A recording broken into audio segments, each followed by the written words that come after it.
আবার অনেকদিন পর একটা মিনি ভ্লগ নিয়ে চলে আসলাম। আজকের বিকেলের ওয়েদারটা কিন্তু অনেক সুন্দর একটা ওয়েদার ছিল। আমরা ছাদে বসে আড্ডা দিতেছিলাম, আর এর মধ্যে ওরা বললো যেহেতু এত সুন্দর একটা ওয়েদার, কেন না একটা কোনো ছোটখাটো পার্টি করা যায়। হ্যালো গাইস, আসসালামু আলাইকুম, welcome to my mini vlog. যেহেতু আমরা পার্টি করবো বলছি, আর ছোটখাটোর মধ্যে আমাদের পার্টি করার ইচ্ছে হলে একটা কথাই মাথায় আসে, কেননা মুড়ি মাখা করি। আর আমাদের মুড়ি মাখাটা কিন্তু অনেক জোস হয়। তারপরে আমরা চলে আসলাম খিল মার্কেট, আর খিল মার্কেট আইসা তিনটা চাপ নিয়ে নিলাম। আর চাপ ভাজা দেখতে দেখতে এখানে ওরা বৈশাখ কথাবার্তা বলতাছিল যে আজকের মুড়িটা নাকি অনেক মজা হবে।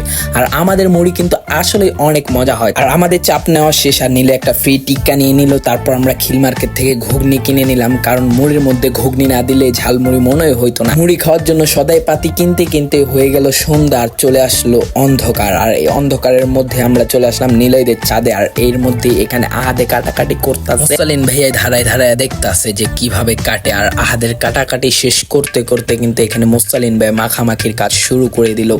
তুমি তো আমার চেনা পলক, তবু কেন আর পড়ে না, জানি না আমার আজে কি হলো।